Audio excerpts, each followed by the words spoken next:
की स्थिति बिहार में बनी हुई है। कुछ इलाके में बाढ़ अपना प्रभाव दे चुका है, यानी प्रभावित हो चुका है। बिहार सरकार बहुत तत्परता के साथ बाढ़ की स्थिति से निपटने के लिए पूर्व में ही तैयारी कर रखी थी। जैसे ही अनुमान लगाया गया बाढ़ की, वैसे ही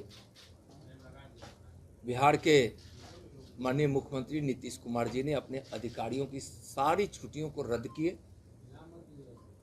आपातकालीन मीटिंग की गई और बाढ़ नियंत्रण के लिए जितने भी अवयव हैं सारी संस्थाओं को लगा दिया गया। एनडीआरएफ उसमें बहुत महत्वपूर्ण भूमिका निभाती है। आप सबको पता है कि एनडीआरएफ के प्रति एक इतना बड़ा विश्वास पूरी दुनिया को, भारत को और बिहार को जगा है,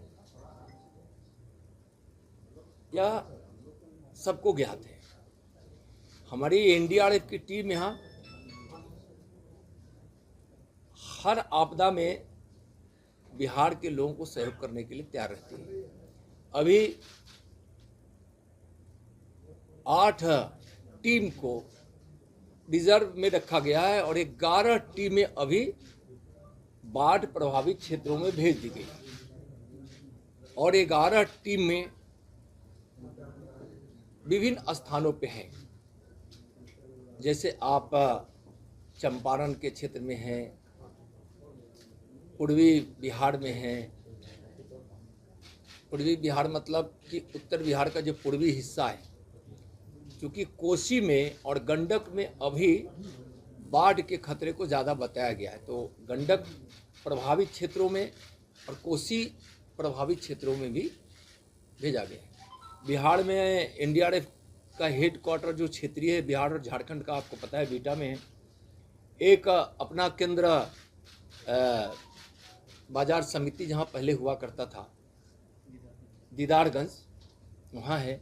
और एक अपना सेंटर सुपौल को भी बनाया गया है, चकी है। अब 11 टीमें लगाई गई हैं और 8 टीमें रिजर्व हैं। जो 3 टीमें हेडक्वार्टर में भी है, 2 टीमें झारखंड में भी रखी गई है और 3 टीम को अलर्ट करके रखा गया है बनारसी में। इसके साथ साथ अगर जरूरत पड़ गया बिहार को बाढ़ से निपटने के लिए, लोगों के सहयोग के लिए, तो फिर पुरी से भी, भुवनेश्वर से और पश्चिम बंगाल से भी हम एयरलिफ्ट करके हम यहाँ लाने की पूरी तैयारी कर रहे हैं।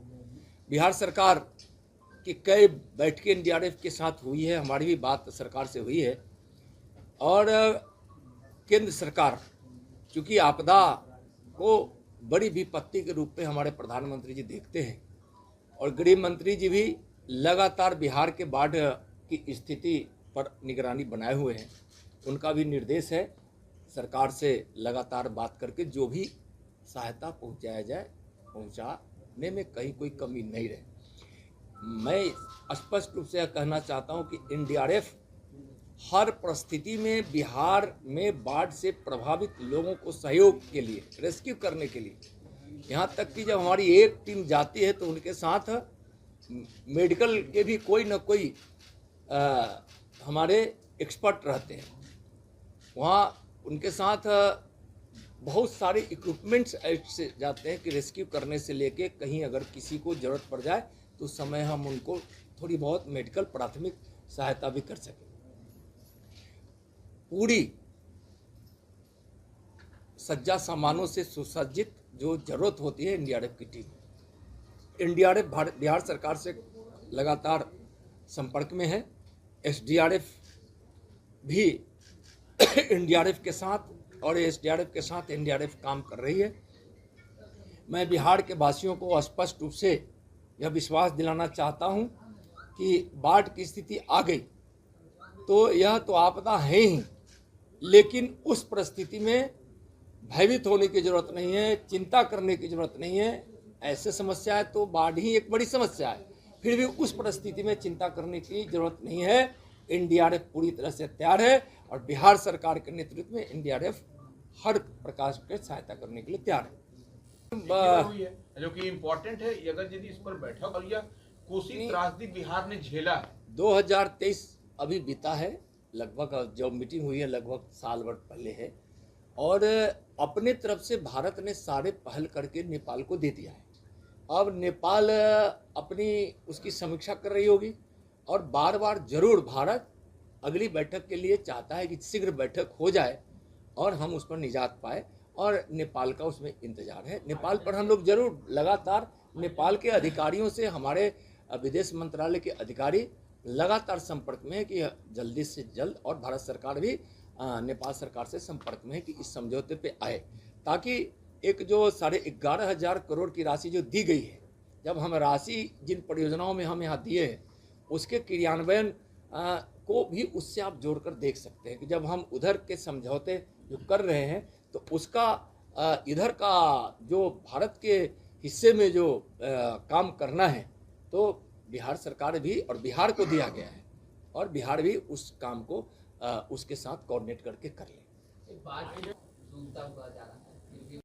लोगों में से एक प्रश्न कर रहे थे कि बिहार में बाढ़ की स्थिति बनती है, तो आखिर यह समस्या तो सालों साल सदियों पुरानी है। समस्या का कारण हम सब जानते भी हैं, और उस स्थिति से बिहार को निजात मिले जब से प्रधानमंत्री आदरणीय नरेंद्र मोदी जी बने हैं, उस समय से कई प्रयास किए गए।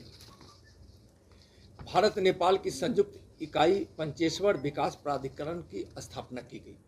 बनते ही 2014 की बात बताते हैं, सितंबर महीने में जैसे उन्होंने शपथ लिया, उसके तुरंत बाद पंचेश्वर बहुउद्देशीय परियोजना के डीपीआर तैयार कर लिए गए हैं, नेपाली पक्ष के साथ साझा किया गया है, और उस पर वार्ता चल रही है कि किस प्रकार से हम आगे प्रगति करें जिससे नेपाल को भी फ़ायदा पहुंचे और बिहार को भी फ़ायदा पहुंचे। मई 2023 में जब नेपाल के माननीय प्रधानमंत्री जी भारत आए थे तो विशेष रूप से माननीय अपने देश के प्रधानमंत्री आदरणीय नरेंद्र मोदी जी ने उनसे बात की और द्विपक्षीय परियोजनाओं को शीघ्र क्रियान्वयन किया जाए, इस पर वार्ता भी हुई। पंचेश्वर बहुउद्देशीय परियोजना के डीपीआर पर चर्चा हेतु विशेषज्ञों की टीम अक्टूबर 2023 में काठमांडू में बैठी थी और जल्द ही कुछ अच्छे परिणाम पर पहुंचेंगे। सप्तकोशी उच्च बांध अपना बहुत महत्वपूर्ण बांध है जिसके विषय में बार बार चर्चा होती है। सप्तकोशी उच्च बांध बहुउद्देशीय परियोजना और सुनकोशी स्टोरेज एवं डाइवर्जन स्कीम जो कमला परियोजना सहित की डीपीआर भी उसकी भी तैयार कर ली गई है और उस पर समझौता की भी सहमति बन गई है। प्रधानमंत्री जी के निर्देश पर जल संसाधन पर संयुक्त समिति लगातार बैठती रहती है और एक बहुत बड़ी बात है, बिहार की इन आपदाओं से निपटा जाए। पिछले 2024 में माननीय प्रधानमंत्री जी ने जो प्रावधान कराया कि केंद्रीय बजट में 11,500 करोड़ रुपया बिहार के लोगों को जो दंश झेलना पड़ता है बाढ़ का, उसमें उनका दंश न झेले, बाढ़ को नियंत्रित किया जा सके या बाढ़ की स्थिति में हम उतना नुकसान नहीं पहुंचे जितना हमको बार बार उठाना पड़ रहा है। तो इस तरह से बाढ़ नियंत्रण के लिए 11,500 करोड़ रुपए देना जो पहली बार हुआ है, और मुझको विश्वास है कि प्रधानमंत्री जी जितना आपदा को लेकर, बिहार के बाढ़ को लेकर चिंतित रहते हैं, माननीय गृह मंत्री जी भी हमेशा मॉनिटरिंग करते हैं और बिहार के मुख्यमंत्री माननीय नीतीश कुमार जी भी लगातार इस बाढ़ के स्थिति पर निगरानी बनाए हुए हैं। केंद्र सरकार और बिहार सरकार मिलकर, एनडीआरएफ, एसडीआरएफ मिलकर और सीबीडब्ल्यूसी के कोऑर्डिनेशन से, आईएमडी से लेकर जितनी भी इकाइयाँ हैं, हम सबके साथ कोऑर्डिनेशन में हैं और ज़रूरत पड़ने पर हम यार सहयोग के लिए भी तैयार हैं। जरूरत पड़ेगा तो हम बिहार के बाढ़ के क्षेत्रों में हम हवाई सहयोग जो होता है, यार सहयोग जिसको हम सब बोलते हैं, बिहार को देने के लिए केंद्र सरकार तैयार है। तो हर जगह हम अलर्ट मोड पे हैं और पूरी तरह से तैयार है। हम बाढ़ की स्थिति में हम सक्षम तरीके से हम सफलता प्राप्त करेंगे, हम लोगों को नुकसान नहीं उठाने देंगे। धन्यवाद। आप विदेश में कितने दिन से मालूम है ना? कोविड में भी चले गए थे, बाढ़ में भी चले गए, और 10 दिन की भी यात्रा नहीं की। और जो मुझको पता है 1 सप्ताह से तो कम से कम है, या नहीं तो 1 सप्ताह रहने वाले होंगे, और दुबई की यात्रा पर है और बार बार दुबई जा रहे हैं। तो अगर हो सकता है कि वहाँ दुबई गए हैं तो उनकी क्या सोच है। लेकिन इतना मैं ज़रूर कहूँगा कि बिहार की बाढ़ की चिंता न लालू जी को कभी रहती थी और न आज तेजस्वी जी को है। और बाढ़ की त्रासदी में जो लालू जी की सरकार ने पाप किया था, मैं पाप शब्द बोल रहा हूं और मैं उसका गवाह हूं। जब मैं सीतामढ़ी के दौरे पे गया था तो उस समय बच्चे भूख से तड़प रहे थे, और उस समय जब बिहार की उस समय की आरजेडी की सरकार, लालू जी की सरकार से जब बात किया गया तो उन्होंने तो नहीं बताया, लेकिन जो हम लोग को पता चला कि उसमें बहुत बड़े पैमाने पे दूध खरीद कर वहां भेजा जा रहा है। तो हम लोग को लगा कि कुछ तो सरकार कर रही है, और बाद में पता चला कि कई बच्चों की मौत हो गई। शायद वह दूध पहुंच गया होता, और दूध घोटाला जो दो मुहे बच्चे के लिए, जो माँ की गोद में जब माँ के स्तन में दूध नहीं कि माँ भूखी, बच्चे रो रहे हैं, तड़प तड़प कर मर रहे हैं, मौत की नींद सो जा रहे हैं बच्चे माँ के आंचल में, और दूध उन तक नहीं पहुंचा।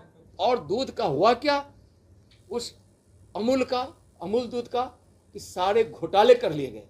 और आप लोग से मैं तो जरूर आग्रह करूंगा कि उस समय का पन्ना उलट कर देखिए आप प्रेस का, ये घोटाला हुआ था, दूध घोटाला। किस वर्ष की घटना थी? ये वर्ष तो अंदाज नहीं है, लेकिन हम उस समय ये वर्ष लालू जी की सरकार की है, और हमको 2090 से 95 के बीच का या कुछ उसी समय की सरकार की है।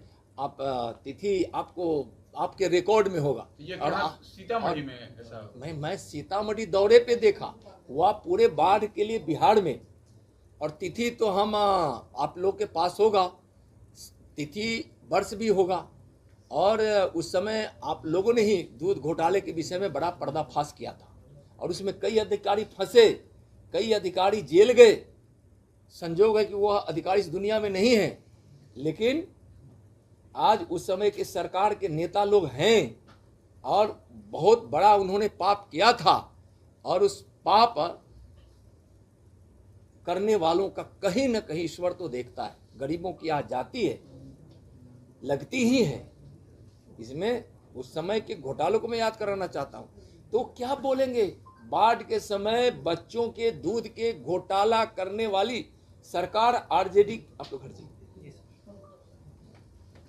के दूध घोटाला करने वाली पार्टी, और उस पार्टी के नेता श्रीमान लालू जी के पुत्र तेजस्वी जी बिहार में बाढ़ है, और उस समय दुबई की यात्रा कर रहे हैं। तो शायद किसी को बताने की जरूरत नहीं है कि वह व्यक्ति के मन में और मिजाज में क्या है। बिहार से कोई मतलब नहीं है। आजकल उनको